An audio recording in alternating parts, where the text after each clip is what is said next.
Hi, I'm David Kaplan. I'm here at the Hospital for Sick Children in Toronto with Loan Hansford, who's a postdoctoral trainee in my laboratory. So David, tell me about how you arrived here doing this work in this particular lab.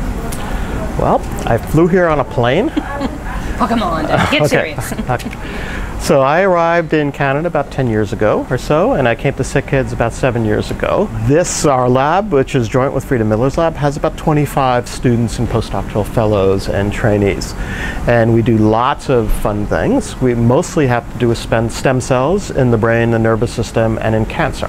So the main part of the lab that I'm working on right now is cancer stem cells, and especially from the pediatric tumor neuroblastoma, of which you are one of the main cogs in our work. So we identified cancer stem cells, or you identified cancer stem cells a few years ago from neuroblastoma. In the kids' cancer we work on, there's been no change in cure rates for 30 years. And that's one of the reasons for that, perhaps, is because people happen to be a little more conservative in this field. And we don't know. But what it means is that you have to take risks to go for those breakthroughs, because that's what it's going to require.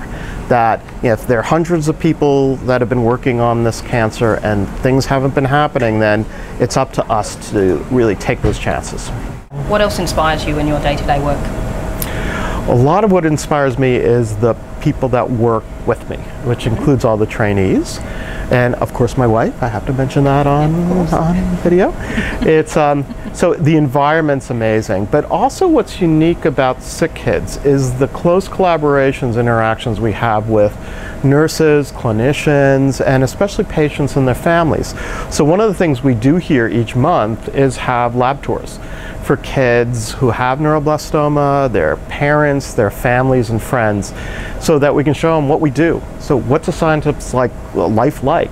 Can we give them some kind of hope in what we do, just to show them that we're here, or you're here 12 hours a day, actually often, and trying to get with, and our incentive is trying to cure these kids. And once you see these kids, you just can't help it. You just have to try to do something about it. So when you pick a lab, what do you look for?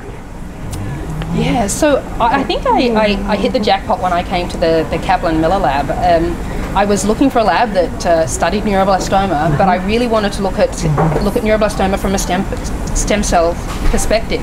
Really what I wanted to do is go back to the neural crest, which is the primitive origin of the cancer neuroblastoma, and look at what transforms the neural crest cells to a neuroblastoma. However, you offered me this amazing project, which was, is there a cancer stem cell in neuroblastoma? And I got on the first plane.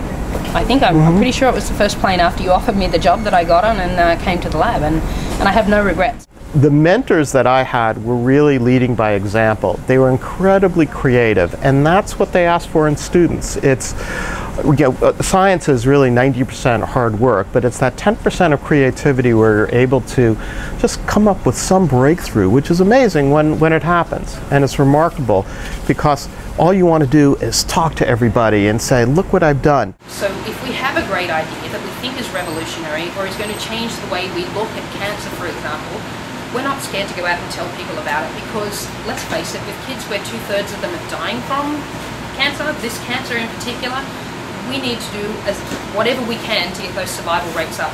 So I don't like a lab that is closeted in talking to people about what they're doing and their ideas and things like that. So in this lab we are encouraged to think and develop our own ideas, and then we're encouraged to talk about them, which is great.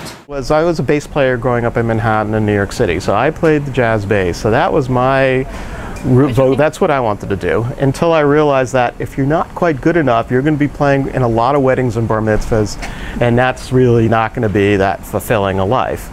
So but my father he's a physician, my mother's a nurse, and he was actually a scientist, and one of the things he discovered was how to change if you change the pH of the vagina of a rat, you can switch the sex, whether you'll get a girl versus a boy rat. And there's a picture of him on the front page of the New York Daily News holding this rat with a pH probe to measure the pH like this. And to me, that was really inspiring. I said, I want to do that. I want to be a scientist.